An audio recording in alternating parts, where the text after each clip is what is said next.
Good morning. Welcome to Trading Hour. I'm Reema Tendulkar. With me is Sonia Shenoy today. Hi, Sonia. Good morning. Hi. We started off pretty strong, right? The Nifty intraday high was about levels of 18,134. From that level, the Nifty slipped close to about 170 points. The low was 17,967. If you could get those levels up for you on your screen. Since then, there has been a recovery of close to about 80 odd points. So from the lows, there has been a recovery of 80 points, but we're still about 80 points away from our all-time high level. So the morning has been a bit choppy, and it's still inconclusive to say whether yesterday's rebound, that short covering bounce that we saw, will sustain comprehensively as the day progresses. Right now, in the last 1 hour, the trend has been positive because the markets have recovered from the day's low.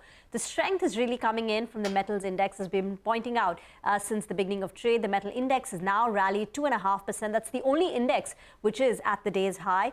PSU banking index is also higher in trade, adding on to the up move that it had yesterday. Talking about the big winners on expected lines, it's the commodity names like Hindalco, Tata Steel sustaining big moves there. ONGC on the back of the rise in crude prices, and now Bajaj Finance, that's also popping up on the gainers list. Midcap's also pretty good, right? Midcap index up 3/4 of a percentage point. It is, but after everything that you've seen in the last few days, you don't want to take these moves seriously, considering that, the pullback rally that we saw yesterday hasn't really seen any conclusive move on the upside. I mean, the Bank Nifty is virtually in the red. You have a lot of pressure coming in from different pockets as well. There's a pharma that's under pressure, auto stocks under pressure. So the rally has been a bit feeble, you'd have to say. One day move on the upside, and then sort of it's lost its way. So let's see. For now, at least the 18,000 level is holding on the index, so that's important. And the Bank Nifty, though, is faltering a bit. It's a long day ahead. There's also F&O expiry this week. A lot of large queues coming in, not from the global markets, of course, but back home as well as we head into the new week. You have the auto sales, the earnings season. So ahead of that, it perhaps may be a bit directionless for the market. But let's tell you what's lined up on the show in the next 1 hour. Lots to talk about. Key indices are now trading mildly in the green. The Nifty has recovered from early lows. The Nifty Metal Index trades at day's high. So we'll discuss the way forward for the market. Pratik Agarwal of Motilal Oswal Asset Management is our guest. Quest Corp is in focus as the company withdraws its merger plan for Allsec Technologies. We'll be joined by the management of Quest Corp to understand the rationale behind this withdrawal of amalgamation and what the outlook is for 2023. And with the holiday season in full swing, we'll discuss the end of the year travel demand trends with Ayyappan R, the Chief Executive Officer of Clear Trip. All this and much more coming up in the next 60 minutes itself. But let's invite our first guest on the show then. Pratik Agarwal, the Executive Director at Motilal Oswal Asset Management, is with us. Pratik, thanks for joining in, and Happy New Year to you in advance. It's been a very tumultuous year, so to speak, but India has emerged strong compared to at least its peers in the global markets. What's the big trend that you're looking at in the new year? No, Happy New Year to you and the viewers. I think what differentiated us from the globe was one, sustained recovery year. So recovery in various markets happened at different times. So in the first phase, when they recovered, they did better. In the second phase, when we recovered, we did better. And hopefully, if the strength of recovery continues, we could continue to do well. Now, increasingly, I think we should look at India in the context of India, not compare with the world. It is our fundamentals that are driving our market with our monies. Offshore investors are hardly coming in or going out. So in terms of flow, they are now a very small part of the equation. I think if Indian earnings grow next year and the year after, I think the markets should respond in a corresponding manner. Pratik, wanted to get this sense on the rural retail demand. Earlier today, we had a chat with the management of V-Mart, and they indicated that we are seeing necessary spending, but that aspirational spending hasn't come through as of now. The festive season started off on a good note, but after that, it's not that it accelerated or saw incremental spending or follow through. And this is in a way a proxy for the rural economy, which has been floundering and languishing for a while now. And it can have ramifications of what the Q3 earnings show up. Can you tell us what is it that you've picked up on the ground when it comes to this rural recovery theme? Yeah, so there are many things which are happening at the same time. So for one, this is the open up time for the country over the last 3-4 months. That's what's been happening. Cities have opened up. People from villages have moved to cities. So there is a movement of population. And in the prior period, people spoke about rural strength. That was because people from cities had gone there. So that changes the equation by 1% or more. Now, yes, as it gets into the base, we have to see on top of it how it works out. Now, there is weakness. There is weakness at the lower strata of society for sure. Let's not wish that away. It is there. These are guys who are only now getting work and rebuilding their savings. So the consumption in that part would be weak. I think we completely get that. The story going forward is not of strong sales increase, not yet. Maybe in 2024, towards the end of 23, that could emerge as well. But as of now, the story is of reemergence of margins. Margins in India Inc. Got cut over Q1, Q2 because of very sharp commodity price increase. So even though the companies increased selling prices, margins declined. And there was, of course, inventory effect. Now, as we get into Q3 and beyond, I think that is where we start to see hope. If companies can maintain their pricing discipline and don't gun after market share because it's a zero-sum game, any which ways. If they maintain pricing discipline, I think we will see reemergence of margins, better margins sequentially and on YOY going forward, which will drive earnings in over the next 2 quarters of 23 and in financial 24. Okay, so give us some big trends, right, Prateek? I mean, what do you see as the themes that would work in 2023, and which are the spaces that you would avoid? I know it's a lot of crystal ball gazing that you need to do, but try for us. Tell us what should viewers watch out for? So the year changes, but the markets, continue. So it's not as if completely new themes emerge. I think, yes, at the end of the year, we do this, what worked, what did not work, and maybe a new trend emerges. So in terms of continuity, I do believe the themes of last year, the year before, such as lenders, will continue. I think here, the fact that NPAs are low and will continue to be low would support earnings. There was a fear that loan growth could slow down given that credit deposit ratios were no longer very conducive, is now slightly receding. So I think this is one space which could continue to do well. The other space is, the theme on China plus one. Maybe on top of it, we have a buildup of Europe plus one. So on the engineering side, on the chemical side, one should continue to be positive.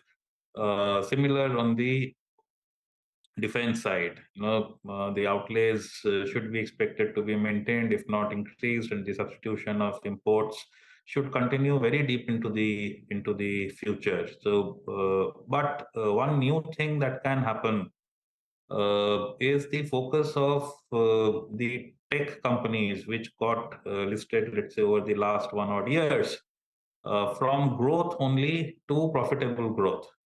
And that has valuation implications, especially at stock prices, which are probably a fraction of what they listed at.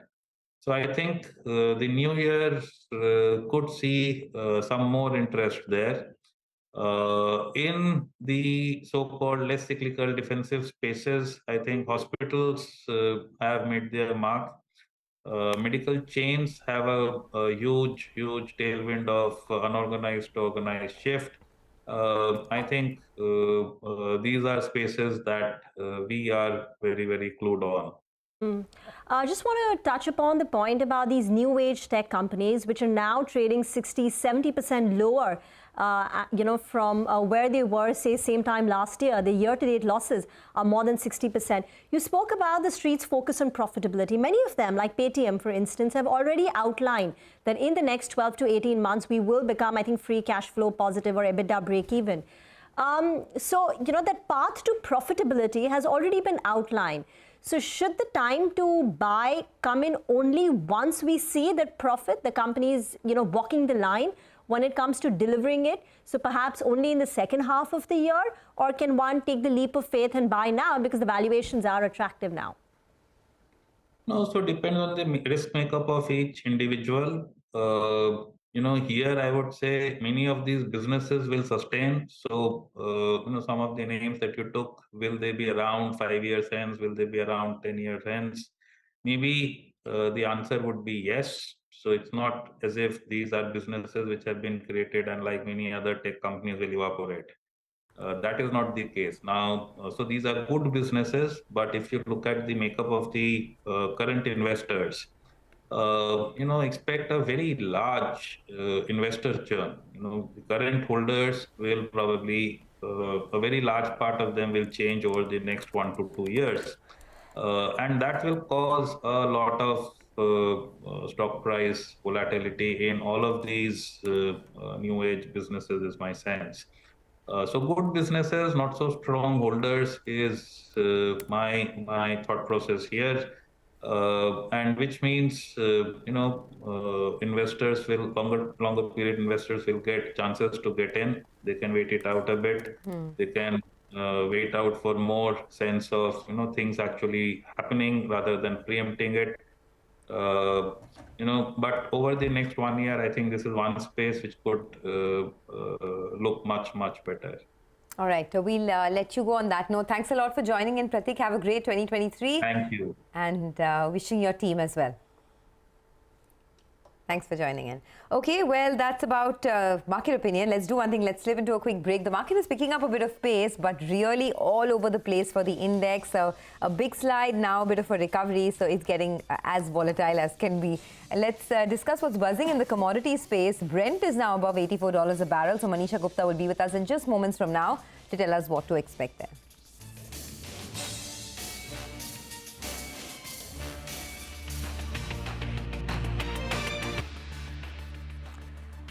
Welcome back. The big story today has been the resurgence in the metal space. So it's the right time to invite Manisha Gupta, and she's going to be talking about what's happening in the world of metals. Manisha.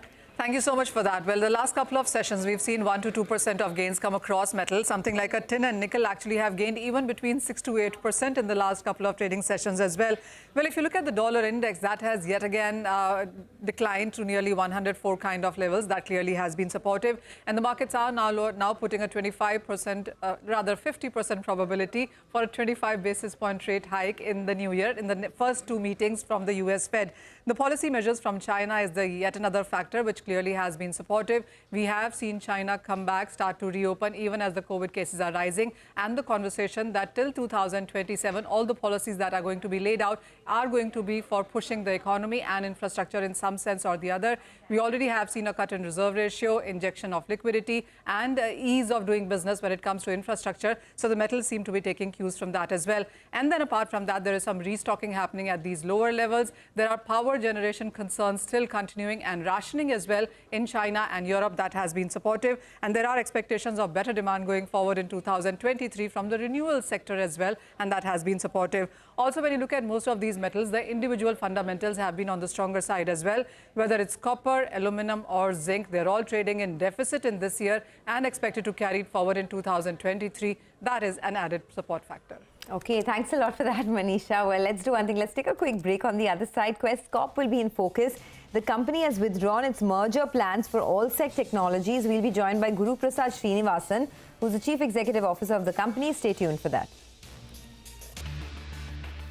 Welcome back. Quest Corp is in focus as the company withdraws its merger plan for Allsec Technologies. Guru Prasad Srinivasan, the CEO at Quest Corp, is now with us on the show now. Good morning, sir. This is Rima here. First, if you could tell us what led to this withdrawal plan by you. The merger with Allsec, first you all had plans to buy it. You all had announced it in 2019. Then in June of 2022, you had announced even the share swap ratio. So what changed for you? Perfect. Good morning, Harima. And, we, as you said, way back in 2019, we invested in Allsec Technologies. So Allsec Technologies has two kind of businesses. One is the customer lifecycle management, international customer lifecycle management, and second is a payroll platform business, which we typically call it as a platform business, has capability to manage multi-currency, multi-country payroll. Way back, we invested in 2019, and June this year, we started integrating the company into Quess's platform in terms of leveraging the technology, leveraging our efficiencies plus customer base across. And as part of our corporate structure simplification, we moved the process to integrate into Quess way back in June 2022 this year. We decided this almost about 6 months ago, and overall market scenario in itself is constantly undergoing a change. And it is in a way of time elapsed mode at the moment, and in the interest of both the shareholders as well as the proposition in itself, we have taken an interim decision to withdraw the process, and then we'll relook at an appropriate time. But you said you'd already started integrating their payroll management as well as that lifecycle management business of theirs, right? So if you look at what happens to that? So as part of the process, Quess has a very large customer base, access to large customer base, and we leverage our customer base across all our investing companies, and that would continue. Nothing would change on that. It is just probably an administration effort that would have come down if the integration process would have happened well. Considering the situation now, we have deferred for time being, but otherwise, all the plan that we have on course will continue, whether leveraging the customer base, leveraging our technology process, all of that would still continue to be as it is. You're saying you've just deferred it for the time being, so there is a possibility that it could happen in the near future? Absolutely. We'll relook at an appropriate time, yes. Okay, you'll relook at an appropriate time. Can you tell us whether there were any sunk expenses in this transaction and any more such deals that you'd be looking at?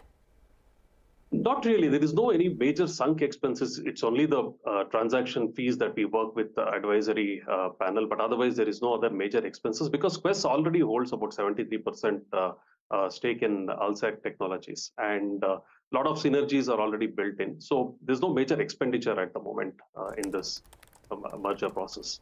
Okay, so what you are saying is that Quess owns Allsec. It has a 73% stake. That investment stays on course. The integration of the businesses continues. But your plan to merge Allsec into Quess is dropped as of now. The two will operate as independent entities as things currently stand. Are we getting it right, sir? Absolutely. That's the way to look at it. And the only way integration would have little reduced our administration aspects at the back end, but nevertheless, it does not make a huge difference at the moment. What was it in the current market conditions that you thought that a merger is not prudent right now? That's right. That's right. No, but what was it, sir? It's anyway a company owned by you. That's right. So if you look at, it's two different set of businesses, right? So Allsec is in a platform business, and Quess, we are into business services. And when you look at the swap ratio, the share price way back had in terms when we announced Quess was trading around 630 and Allsec was about 430. And post which Q2, there are a lot of market conditions that we have seen undergoing a change. And the swap ratio does not really justify at the moment for us to proceed on this. Okay, so at the moment you don't want to go ahead with this. Got that. Let's move on and talk about the business as well. How is the hiring landscape at the moment? How many clients of yours have announced job cuts? How many have indicated that there will be job cuts? And what's the outlook for the next year? Sure. In two parts, as we continue to say in the sector of IT, yes, definitely we are not seeing a major hiring that is happening, especially IT services have definitely slowed down. End of Q2 in itself. Q3, I would say still they are almost muted. I think the indicators that we are seeing currently specific to technology is sometime in the mid of Q4, that is post Feb, is when the project should start slowly rolling back. That's the kind of indicator what we are assessing at the moment. Barring that, if I were to take the other sectors, supply chain, e-commerce, and manufacturing are three, I would say, active entities which are continue to hire. But however, I would say that the open positions are not as anticipated as we are. It is easily down by at least about 40% generally, if I were to compare where we stand with regard to open mandates in Q3. So it's a kind of wait and watch. This open positions lower by 40% are in which sectors year on year? So if you look at this time, see, generally Diwali is a season which ends during November, and this time Diwali was also early. The season spike, what we typically call it as, ended by end of October. Otherwise, it would have generally, prolonged up till end of November. So that's one contribution. But of course, the largely retail and consumer durable retail sectors would have definitely hired in that extended period of Diwali, but that is slightly tapered down for Q3.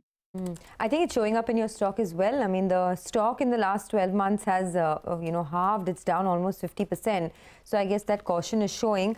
Can you tell us what's the outlook on headcount addition in the second half of the year? I mean, I think in Q2 you had about 504,000. So given that there is some amount of caution, what do you think you could do in the second half of the year? So certain things. Last year, I mean, just to give you a comparative, if I take last full year, we added about close to about 57,000 headcount, that is FY22. And this year in H1 itself, we have added about 60,000. So H1 has been good in terms of the comparative headcount. What we are witnessing at the moment is, of course, there's some level of slowdown. However, Q4, we are hearing, slowly the economy opening up, and few of the sectors which are seeing to be green shoots for us. But however, we are working on certain cost optimization as well at an organization level. So I'm sure, I think we are getting prepared by Q4 to start the FY24 in a big way. So that's how the outlook is currently. So. Very quickly, Mr. Srinivasan, could you tell us what would be the number of your big clients, your top clients that you are very important for your business? What would the number be? So by sector, if I were to go, banking and financial sector would be the and on the whole, do you have like 100 big clients? Do you have 500 big clients? What would the number stand for you? So across, I mean, if I take across Quest, we would be about 3,000 plus customers. How many of these? Unique contracts that we call it as. Okay. We work more than about 3,000 customers in every sector. Got it. So 3,000 unique customers. So how many of these would have announced, hiring freezes for next year in your indication, or how many of them have announced layoffs, just to get an indication of the economy? That would not be a relevant. I mean, that would not be a straight answer there, because I'll tell you, it depends from segment to segment. Startup has a very different environment. So we are seeing, in fact, we have the layoffs that we have seen, or the kind of downsizing that we have seen is largely in tech and tech-related startups, where our exposure is very low. We work with mid-tier and above set of companies. So in our ecosystem, if I were to look at, our mandate would have come down by about 40%. If I were to, that's how we compare between how many open mandates do we sit on, and compared to last year at the same time. So that would have come down by about 40%.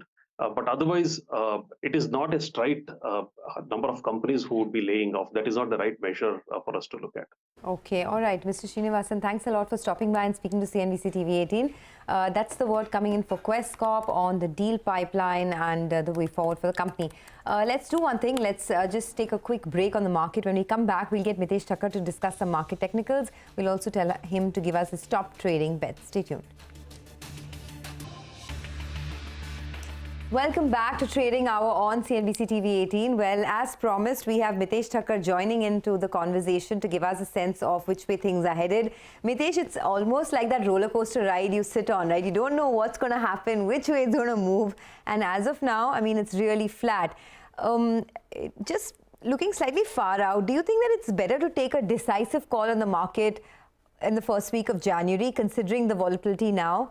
And what's your best sense of which way things could head? Are we going to resume the downside, you think, in the near term? Yeah, as you rightly put it, Sonia, I think the market has become very volatile intraday also, and difficult to get a handle on it because the overall structure is weak. But I think this rebound of from oversold process is still going on. So I think that's why the medium-term view is slightly on the negative side, while the immediate view is like there could be a possibility for bounce back. In this kind of a case, I think traders have to be slightly patient, wait out for their levels. And for me, I think it's closer to about 18,200 to 30 zones where I would want to go short again, because I believe that the slightly bigger term trend or the trend on the daily and the weekly charts is on the negative side. So let the bounce back play out. Closer to about 18,200, I would want to be trading more on the short side. Okay, so initiate a short at 18,200, but as you can see now, the rebound is flattened out in the last 30 minutes or so.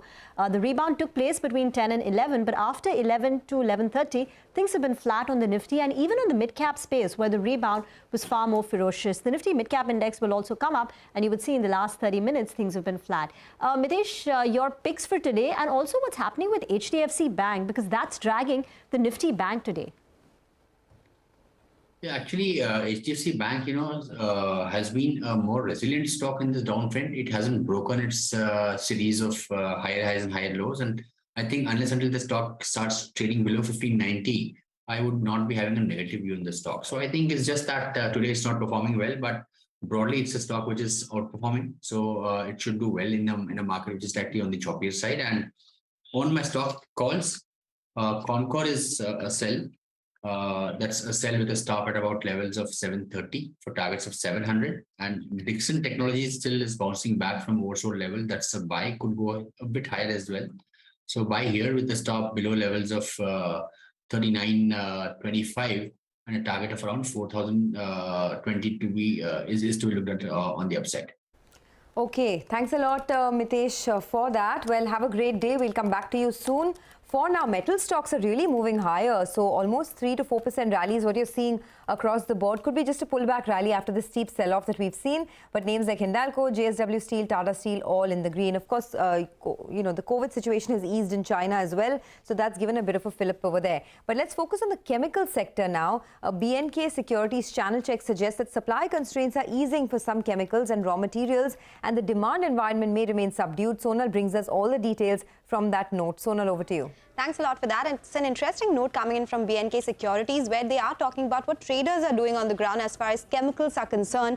Buying activity amongst dealers, it has actually been muted in the last 2 months or 3 months, that is. It is largely because there is a conscious attempt to keep inventory levels low, and also there are demand headwinds in some of the key markets, the likes of textiles, there is coatings, construction chemicals, and select spaces in the pharmaceutical space as well.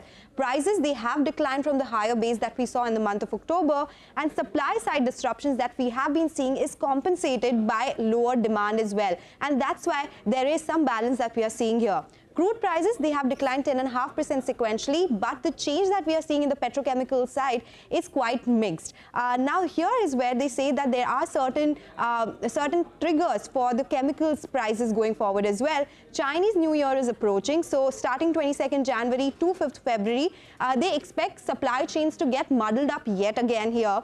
Demand environment, according to them, may continue to remain subdued because of what's happening globally, and minor supply side hiccup may not materially change realization of most of the chemical commodities. They've also spoken about how prices have moved in last couple of days. For soda ash, demand for soda ash and architectural glass has taken a plunge, and prices have not changed so much on a month-on-month basis. caustic soda, after unprecedented volatility, prices have now settled at 55 rupees per kg, and it should stay at these levels. So Gujarat Alkalis is in focus. For refrigerant gas, November and December saw weaker offtake, so that does not bode well for manufacturers like SRF and Navin Fluorine. Dye intermediates, the companies like Kitty Industries and Budal Chemicals make these chemicals. So both H acid and vinyl sulfone prices have seen a declining trend. There is a sharp decline here. For H acid, prices have fallen by 18.5% on a YOY basis. For vinyl sulfone, it has declined by 40% on a YOY basis. For nitric acid, GNFC is a producer, so there we are seeing supply side constraints coming down, and that is positive for the user of nitric acid, that is Aarti Industries. And lastly, acetic acid, which is also produced by GNFC. There is an ease in supply there as well, and prices are up 8.5% on a month-on-month basis, so quite mixed trends, but important to note that yes, dealers are keeping lower inventory here. Okay, Sonia, thank you. Sonal, thank you very much for that. By the way, on the mid-cap and FECT, look at the way that stock has been rallying. This month itself, the stock has doubled. On Friday, of course, with the rest of the mid-cap space, the stock saw a very sharp 10% decline. But after that, yesterday up 10%. Today, it's once again locked in an upper circuit of 10%. Pull up a one-month chart of FACT, and you would see the kind of strength and momentum the stock has been showing. One-month chart of FACT. Apart from that, it's sugar, which is very sweet today. Triveni, Sri Renuka, Rana Sugar, KCP Sugar, across the board. The gains are quite a bit over there. And another one, Filatex. Filatex India, the stock has gone ex-split. Stock split has happened today. So that's also powering the up move on that. It's currently up 9.5%. Filatex India, stock split today. Get into a short break. On the other side, we'll discuss the end of the year travel demands with Ayyappan R, the CEO of ClearTrip. Stay tuned.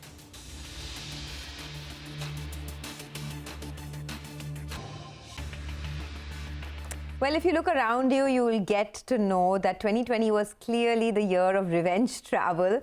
Everything's packed, right? Hotels are packed, flights are full, bookings are long waiting periods. But what does demand look like as we head into the new year? Have bookings improved much post the festive season? Also, has caution over new COVID variants led to any cancellations? Ayyappan R, the Chief Executive Officer at ClearTrip, joins us now to talk about that. Ayyappan, thanks a lot for joining in. Before we talk about the key numbers, just tell us about the sentiment, because, even though prices are escalating by the hour, hotels and flights are still full. So how have the bookings been for you at ClearTrip, and what are the trends that you see in the next fiscal? Thank you, Rima, firstly, for having me on the show. You're absolutely right. I think the demand has been super unpredictable. The last 12 months has been a roller coaster for all of us in the travel space. Whether it's airlines, hotels, bus operators, trains. I think for everyone, learning has been the key through this period, because you never know what's going to happen 3 months from now. As we speak, 2-3 months back, we were hitting the best ever demand generation. And right now there is a discussion on COVID. But thankfully, at this point of time, all is well for the holiday period, and we haven't seen any cancellations. The demand that we have been touching has been all-time high in the last few days, and we believe that's going to continue for weeks ahead, unless otherwise, of course, there is an act of God and nobody can predict how it's going to happen. But largely, we have been seeing around 3x the demand that we used to see the pre-COVID period. Compared to December, post-COVID, I would say the first wave sort of numbers, the numbers are around 50 to 60% higher. But the point to note, like you pointed out as well, is the average prices, whether it's room night rate or it's the flying ticket price, have also shot up by at least 30 to 40%. But in spite of that, the hotel rooms have been running full and the flights have been running full. In spite of lesser number of flights, we have been watching close to 4.1, 4.2 lakh daily flyers, which is the highest that used to be pre-COVID, in spite of prices being 30% lower. So you very said clearly bookings, the demand is hitting the roof. You said booking volumes are 50 to 60% higher than when? The pre-COVID period? The December similar period for ClearTrip as a platform. Okay. For industry as such, my sense is this is between 15 to 20%.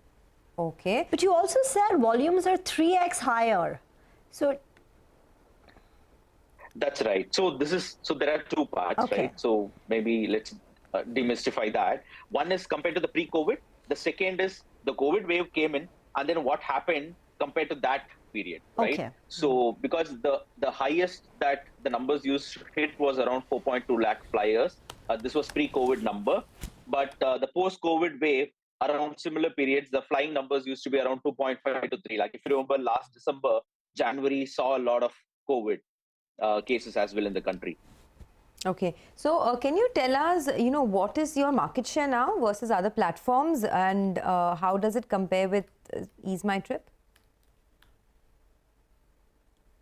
So our growth numbers have been 3x. Our market share has doubled.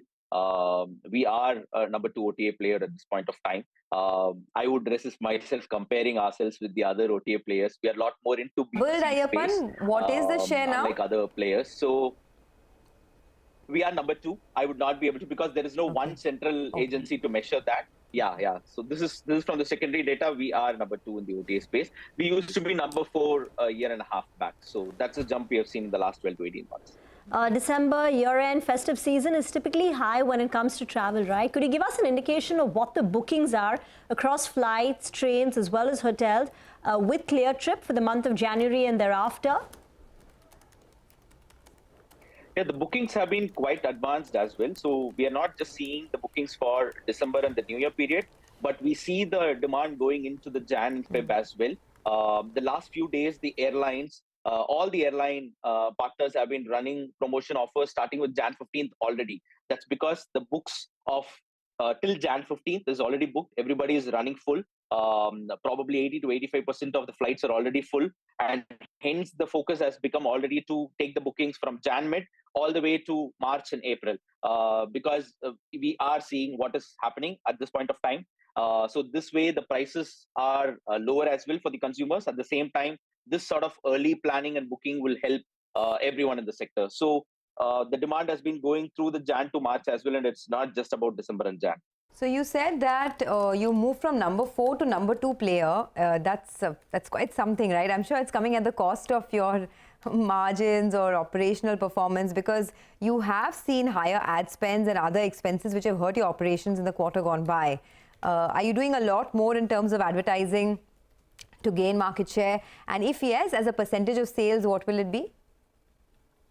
So 3 areas that we have invested in that's led to our market share and the market position moving from number 4 to number 2. The first and foremost being starting from consumers looking and thinking backward, especially with COVID around. Flexibility is the name of the game. And to ensure that consumers are having a great experience, we launched products like ClearTrip Flex Max, ClearTrip Advantage, refunds within 24 hours. All these are unheard of in the industry, because typically you wait for the refunds to come in from the airline. But as an OTA player, we believe that we need to give the best customer experience that the consumer deserves. So this is number 1. Second, we invested hugely in the technology front. We hired 3x of our existing engineer count. The last 18 months, our tech force has been tripled. So that's been the second initiative. Third, of course, like you rightly pointed out, there has been marketing investment as well. Right, Big Billion Days, which we participated along as a Flipkart group company, we participated in that, followed by the brand marketing campaign of ClearTrip as well. We have been investing heavily, and Vicky Katrina has been our first set of brand ambassadors that we looped in. And this is their campaign post their marriage as well. So all of that put together, it has generated a good decibel and noise in the market for us. And that has led to this top of the funnel traffic and the overall numbers. And overall, on the whole, for the industry, would you say the profitability is on the rise? I think it's getting better by the quarter, because if you look at it, the crude oil prices have jumped up like almost 35 to 40%. And the crude oil prices form the single biggest element for any airline out there. So because of the cost pressure, definitely the profitability took a hit. And because of the higher prices, everybody had to increase the sort of discount as well. So all of this put together, profitability definitely got hit in the last few quarters. But what we have seen is that, especially starting with Jazz as a quarter, with the festive season starting, even continuing into OND and JFM, we believe that the demand coming back is going to overall help rationalize the discounts. So we believe the overall demand is going to be pretty high. And because of that, the profitability is going to get better as well because of the pressure on not investing heavily on discounts. Okay, well, I know you've already spent on Vicky and Katrina showing up in your ad spends. But let me tell you one thing, with the way revenge travel has come back, you don't need any celebrity to promote your business. You'll get through with it anyway. Thanks a lot for joining us, and have a great festive season. Happy holidays to you. Thanks for being with us on CNBC-TV18. That's Clear Trip with their business. Let's do one thing. Let's slip into a quick break. On the other side, we'll get you more market opinion.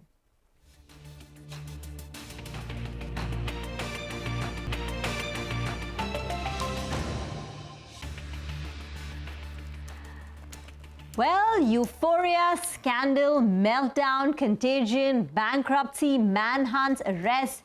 If it's drama you are looking for, the cryptocurrency ecosystem had it all. 2022 became the year that broke the cryptos back. Manisha Gupta recounts what could have been, what went wrong, and what 2023 holds for the asset class that could have been. The year 2022 witnessed the crypto winter loaded with sell-offs, scandals, layoffs, and unfavorable macros and markets. The shutdowns, rug pulls, and the contagions that followed made matters further difficult. The market is full of debt due to rise of centralized lending schemes. 2020 onwards saw a huge build-out in retail, yield-based DeFi, crypto shadow banking, and unsecured or under-collateralized lending. The pain started with a sustained sell-off in cryptos. For the current year, the prices have declined sharply, down by 60% for Bitcoin, Ethereum is down 64%, decentralized Mana is negative 88%, and meme coins Doge and Shiba Inu down 47 to 72%. The total crypto market capital hit peak at their $3 trillion, which has now come crashing down to below $1 trillion, a more than 70% of decline. The sell-off was accentuated by collapse of algorithmic stablecoin Terra USD.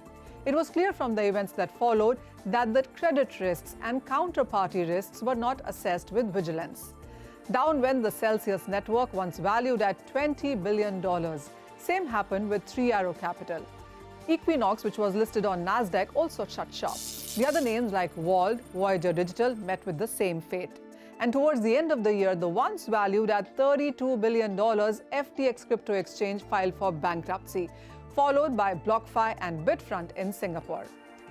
The other market, which is NFTs, and that was quite a rage and became a mainstream phenomena in 2021, also saw a meltdown in 2022 with volumes crashing nearly 70%. And then there is more, and this is from miners who, due to fall in crypto prices, have not paid electricity bills, leading them to sell their holdings. The total cryptocurrencies as of now stand at more than 10,000 in number, and in last 10 years, nearly 2,421 cryptos have failed. When markets started to fall, funds, lenders, others were forced to sell, leading to a domino effect. Street believes that 2022 may be drawing to an end, but the crypto winter could last another 6 to 8 months. Okay, that was quite electrifying, looking at Manisha like that. But just, drives home the point about the kind of crash that we've seen in cryptocurrencies. The Bitcoin down almost 65% this year. With that, it's a wrap on this edition of Trading Hour. Thanks a lot for watching.